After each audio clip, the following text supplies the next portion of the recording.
шайлоочулар таң калып атса керек, эмне үчүн Ата журт фракциясы коалиция көпчүлүккө кирди деген. Эми чынын айтыш керек, коалиция көпчүлүк деген бул конституциялык орган. Анын айткан сөзү, жасаган иш аракеттери бүт баары тең бул мамлекеттин, элдин тагдырына түздөн түз тиет. Ошон үчүн коалиция көпчүлүк өкмөттү түзөт, мамлекеттин, элдин тагдырына жоопкерчиликти сезиш керек эле. Бирок андай болбой атат. Мына парламенттик бийликке келгенден баштап биздин айрым саясатчылар, мына ачык эле айтыш керек, Текебаев 2 жолу коалициядан чыгуу менен бузуп, 2 жолу тең мыйзамсыз кадамдарга барды. Ал кандай мыйзамсыз кадамдар?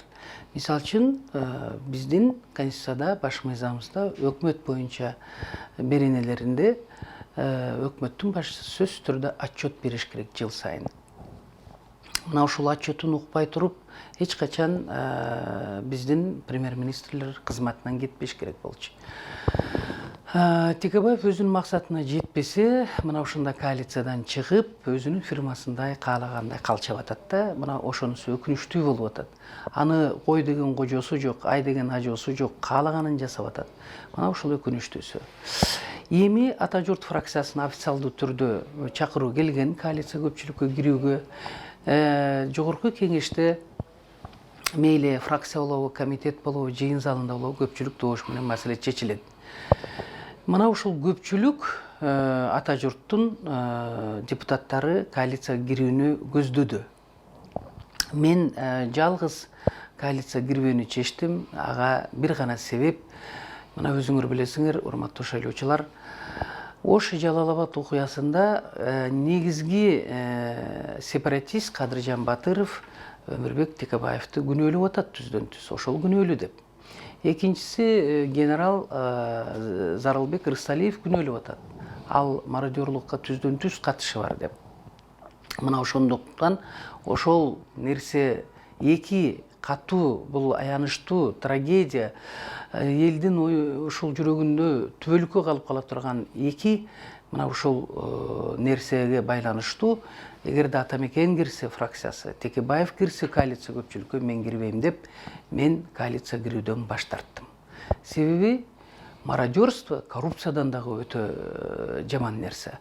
Ал эми Ош трагедиясын өзүңөр билесиңер, муну эртелеби кечпи мен ойлойм, эл сөзсүз түрдө жоопту алып алат деп. Мына Ош окуясында азыр кимдер гана чындыкты айтса, ошолордун баарын куугунтукка алып, камаганын камап, сындырганга аракет кылып, баарын тең мына ушинтип келатат. Кийинки мезгилде мага да абдан көп куугунтуктар башталды.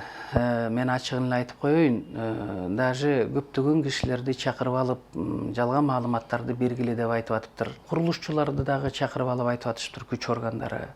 Силер бир нерсе бердиңер беле, бербедиңер беле деп, мындай айтканда наводящий суроолорду берип, кандай гана мен жөнүндө жалган жала айтылбасын, силер ишенбегиле.